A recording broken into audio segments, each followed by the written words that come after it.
hukum Pareto itu 80/20/20. 80/20 itu kerja 80%, hasil 20%.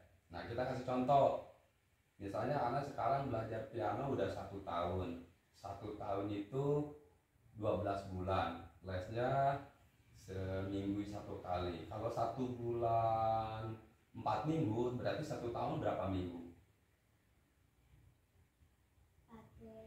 48 minggu. Oke, 48 minggu. Dari 48 minggu, sekarang Hana baru bisa berapa lagu?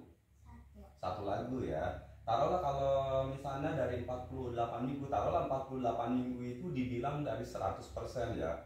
100% dibagi 48. Kalau 100% dibagi 48 berapa?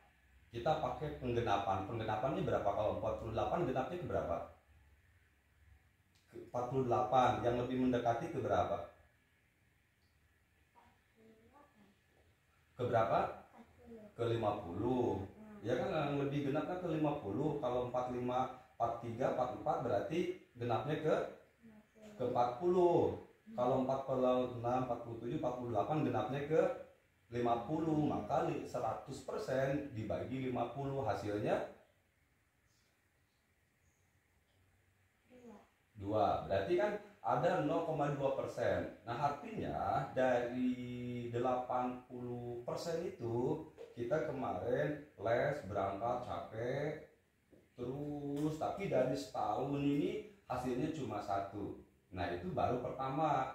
Permulaan, artinya kerja kita 80%, hasilnya cuma 20%. Tapi nanti dibalik, setelah hukum Pareto itu berlaku, biasanya itu dibaginya, misalnya sekarang hukum Pareto ya 8 tahun. Jadi nanti kita 8 tahun capek, nanti yang 2 tahun ada hasilnya. Jadi lamun misalnya nanti Hana nih belajar piano, kerja 20%, hasilnya dibalik. Jadi jadi berapa? Kan tadi lamun 80%. Nah, jadi nanti mas setelah hukum Pareto itu berlaku, jadi kerja 20%, hasilnya 80%. Bagaimana hasilnya 80%? Karena sudah dikuasai ilmunya, belajar piano, pianonya bagus, nggak usah piano lah, apapun itu.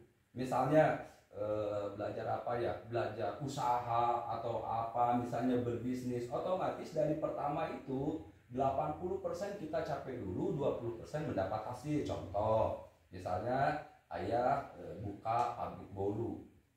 Untuk 80% pertama ini kerja sendiri, masakkan sendiri, cari pelanggan dan sebagainya. Capek 80, hasilnya 20%. Tetapi setelah berjalan, kerja 20%, hasilnya 80%. Kenapa bisa? Sekarang yang 20% apa? Ngurus keuangan, melihat anak-anak yang kerja karyawan, terus apalagi kerjanya sendiri sedikit, tapi hasilnya lebih besar. Hana belajar piano, sekarang capek terus belajar. Capek belajar. Nanti Hana cuma misal tampil di layar dalam waktu berapa jam, atau mungkin dalam waktu berapa menit, hasilnya besar karena udah belajar. Gitu, itu maksud dari hukum Pareto, ngerti nggak? Jadi kalau yang tahap belajar, tahap pemula harus rajin, capek, itu biasa. Nanti setelah hasilnya, setelah selesai, setelah bisa, setelah mahir, kerja sedikit, hasilnya banyak. Kalau sekarang kerja banyak, hasilnya makanya harus kuat, harus sabar. Oke? Sip.